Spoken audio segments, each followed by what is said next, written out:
D'après les premières informations partagées dans les journaux sénégalais,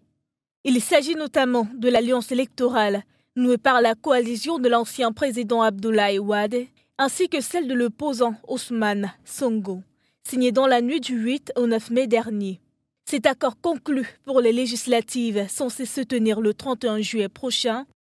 est une stratégie bien élaborée qui a pour objectif de multiplier les chances d'être élu, de contrôler la coalition présidentielle et bien évidemment d'éviter une réelle concurrence entre partis de l'opposition. C'est d'en dire que cette alliance partielle entre ces deux partis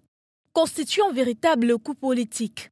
car d'une manière ou d'une autre, elle concrétise un pas important vers la réalisation du projet d'imposer une cohabitation politique au niveau de l'Assemblée nationale lors de la 14e législative.